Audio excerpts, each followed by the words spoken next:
հանգուցալուծումը միանշանակ կանոնական կարգով է լինելու, մեր եկեղեցու կանոնական կարգով։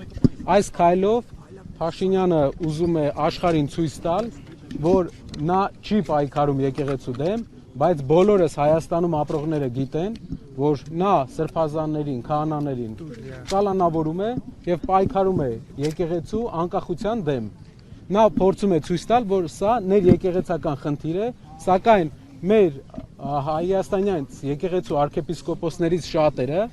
որոնց ինչ որ աշխարհիկ թուլություններ են ունեցել, շղթայվել են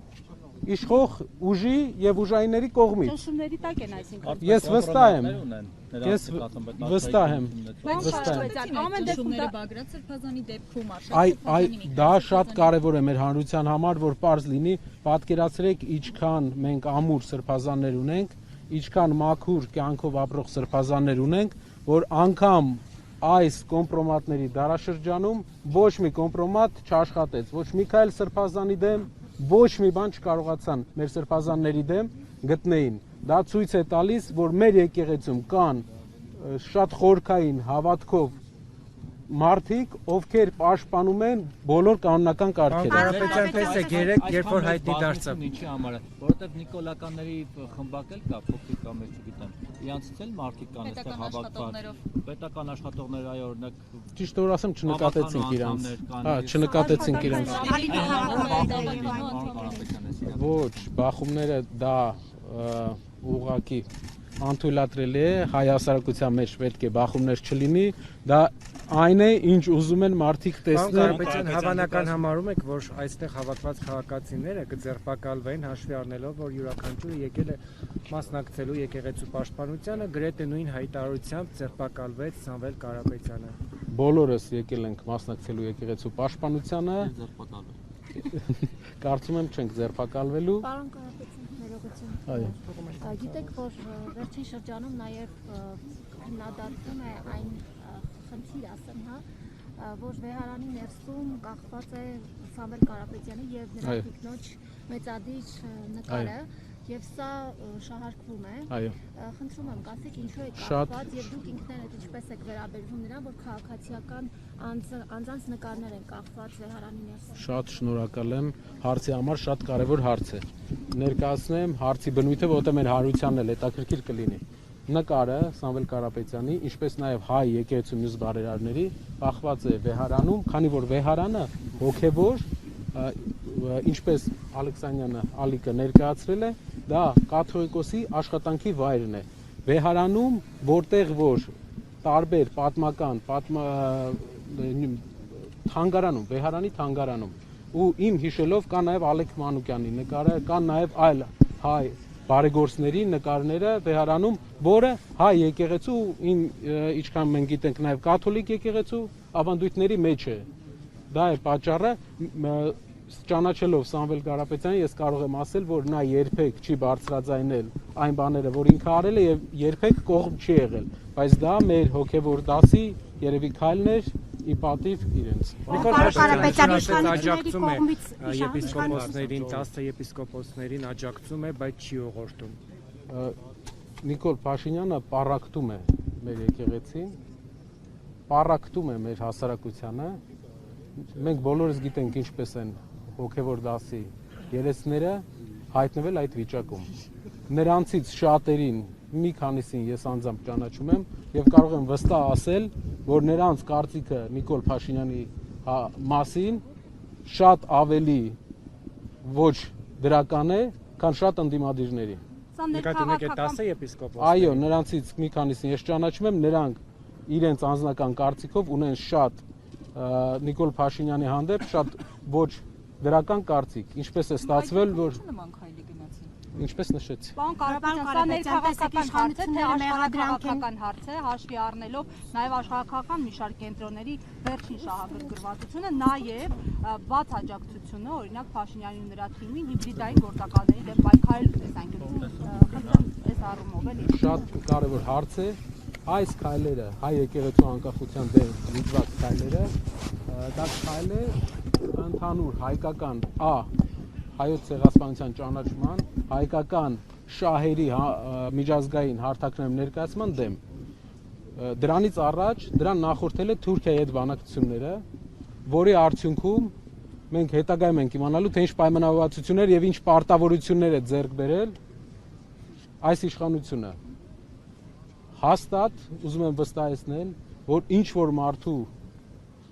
մարդկանց կուսակրոնությունը չէ այս ամբողջ շարժման գաղափարը, իրենց պետական ճնշման գաղափարը, նրանց գաղափարը եկեղեցին զրկել անկախությունից, որպեսզի հայ եկեղեցին չունենա ազգային օրակարգ տանելու իրավունք։ Հիշում եք, մի օրինակ բերեմ։ Դրսի ուժերի հետ պայմանավորվածությունների արդյունքում։ Նպատակը որն է եւ կոնկրետ ում է սպասարկում այս խնդիրը, ում շահն է սպասարկում, ում է ծառայեցնել։ Ձեր կարծիքով հայ եկեղեցու անկախության կորուստը ում պետք է սպասարկի։ Գուցե այն երկին, որտեղից որ այսօր բենզին է եկել Հայաստան մեծ քանակությամբ։ Ինձ թվում է այդ երկրի թափը դեռ չի հերիքի, որպեսզի մի քիչ ավելի այդ երկրից մի քիչ ավելի մեծ։ Տեսնենք ամեն ինչ ժամանակի ընթացքում Աստված առաջ կպարզվի եւ մենք իմանանք, թե ինչ պարտավորությունների դաշտ է մտել մեր իշխանությունը, որ ստիպված է այս քայլերին գնալ։ Որպես գործար այդ բենզինի մասով ինչ կասեք, որ ադրբեջանական բենզին են մտնում Հայաստան եւ կամաց սովորեցնում են նաեւ դրան։ Շատ մի հատ հետաքրքիր բան ասեմ։ Երբ որ մենք ուզենանք մի բան, որ ասում են ապաշրջափակում, ինչը լավ բան է տրանսպորտային առումով, բայց երբ որ հայկական գործարարը ուզենա ինչ որ բան վաճառի Թուրքիայում, այսօր Վրաստանի միջոցով չի կարող, որովհետև հայկական ապրանքների մուտքը Թուրքիա արգելված է։ Դա կապված չէ ոչ մի հարցի հետ, ուղղակի այդ երկիրը չի թողում, չի գնում մեր ապրանքները։ Նույնն էլ Ադրբեջանի հետ։ Ինչ իրենք կարողանալու են, վաճառելու են մեր վրա, ինչ իրենք չեն կարողանալու, չեն թողելու մենք վաճառենք իրենց վրա։ Դա չի կարող թույլ ձևի հաշտություն չի լինում։ Պետք է հարգեն իրենք մեզ, մեր կողմը։ Իսկ դա բանակցողի կարևոր հատկություններից մեկն է։ Բանակցողը պետք է ներկայացնի իրենից միջազգային հարթակներում ինչ որ նշանակություն, նաև անձնական խարիզմայի հաշվին, անձնական անցած ճանապարհի հաշվին։ Պարոն Կարապետյան, 2018-ին իշխանական այս նույն օրակարգը վեհապարի դեմ, եկեղեցու դեմ տապալվեց։ Ինչ դասեր չքաղեց իշխանությունը, որ նորից օրակարգ բերեց այս թեման։ Վստահ եմ, այս ճիշտ նկատեցիք, էլի է եղել այսպիսի բան, նրանք էլ են ուզել անկախությունը մինչև այս բոլոր process-ները վերացնել եկեղեցու, էլի չի ստացվել, այս անգամ էլ չի ստացվելու։ Միակ վախս, միակ մտավախությունս հարգելի հայրենակիցներ, մեր մտավախությունը այն է, որ կգնան նրան, որ եկեղեցու տարբեր երեսներին քաշելով, կոմպրոմատներով, թե ոչ կոմպրոմատներով իրենց կողմը կգնան պառակտման եկեղեցու։ Իսկ եկեղեցին մնացել է մեր ազգային միասնության վերջին կետերից մեկը։ Այսինքն մենք պետք է մի ժայռ ունենանք, որի վրա հենվում ենք եւ ազգային միասնությունից ենք խոսում։ Ես այստեղ մի հատ այլ հայ Լիբանանում, հայ Սիրիայում, մի հատ մեր հայրենակիցը Ամերիկայում, եկեղեցու մեջ կա խնդիր, իսկ որ ազգի եկեղեցու մեջ չկա խնդիր։ Հայ առաքելական եկեղեցին տարբերում է բոլոր եկեղեցիներից, մեզ թվում է, թե այդպես չէ, բայց ես վստահեցնում եմ այլ եկեղեցիներից նաև իր բնույթով, ինտերերով, երբ որ դուք նայում եք մեր եկեղեցու մեջ, չկան ոսկե ջրած բաներ։ Դա համեստության եւ ժուշկալության մասին է մեր եկեղեցին։ Տարբերվում է մեր եկեղեցին, ես վստահեցնում եմ ձեզ, իսկ բոլոր սրբազանը, Բենտլի քշող սրբազանն էլ է։ Իսկ Բենտլի քշող սրբազանն է մաքրելու մեր եկեղեցին։ Իրենով եմ փորձում մաքրել, որովհետեւ այդ իսկ ձեր կարծիքով Էլ Բենտլի չի Toyota է։ Ասում անվտանգության հարց է երկրի։ Փաշինյանն է ասում, որ կատողիկոսի մնալը մեր անվտանգության։ Ինձ թվում է ուրիշ մարդու մնալն է մեր երկրի անվտանգությանը շատ կարևոր հարց, որովհետև թույլ բանակցելով ամեն անգամ ինչ որ բան տալով մենք հասնում ենք այսօրվան։ Իդեպ պարոն Կարապետյան, մի կարևոր բան, Կայա Կալասի հայտարարությանը շատ անդրադարձ չեղավ։ Սա կարծում նաև ձեզ կարող է վերաբերել որպես ընտրությունների հայտ ներկայացրած քաղաքական ուժ։ Փաստորեն Մոլդովայի օրինակով Փաշինյանը աջակցություն է խնդրել Եվրոպայից, Արևմուտքից, որ աջակցեն ընտրությունների։ Եթե ամեն ինչ թափանցիկ լինի, մենք խնդիր չենք տեսնում։ Եթե ամեն ինչ թափանցիկ լինի, կան ստրուկտուրաներ, կան կառույցներ, որոնց հետ կարելի է աշխատել։ Չէ, ներողություն, այսինքն աջակցություն է խնդրում, որ Մոլդովայի օրինակով Հայաստանի իշխանություններին աջակցեն, այսինքն ենթադրաբար թույլ չտան գրանցել օրինակ այսպես կոչված ինոագենտի անվան տակ ուժերի, իրենք այդպես կձևակերպեն։ Պարզա։ Օրինակ ձեզ, չգիտեմ, ընդդիմադիր այլ ուժերի։ Քլեչի հետ բանակցողները ու քլեչից ամեն անգամից որ ցույցում ստացողները թող մի հատ իրենց կողքերը նայեն, թե ով ում ազդեցության տակ է եւ ով ում օրակարգն է առաջ տանում։ Եթե որոշեն չգրանցել։ Շարունակեմ։ Էս մեկ, երկրորդը հայ հասարակության մեջ կա փոփոխության պահանջ։ Բոլորս միահամուռ կերպով, բոլորս փողոցում, մարդկանց այդ շփման մեջ, այս օրերի ընթացքում մենք բոլոր տեղերը տեսել ենք, որ մեր ժողովուրդը ուզում է փոփոխություն։ Մեր ժողովուրդը ուզում է կայունություն եւ նաեւ համերաշխ, որ ապրենք մեր երկրում, ոչ թե 3 միլիոնով իրար հետ խնդիրներ ստեղծենք։ Այդ փոփոխությունը քաղաքական ուժերը եւ քաղաքական դաշտը պետք է ապահովի։ 3 միլիոն վարչապետը մի երկրի համար շատ է։ Երկիրը պետք է ունենա մի վարչապետ, երկիրը պետք է ունենա 3 միլիոն քաղաքացի, ովքեր ապրում են ոչ թե աղքատության մեջ, ինչպես այսօր, ոչ թե 500,000 աղքատ մարդ,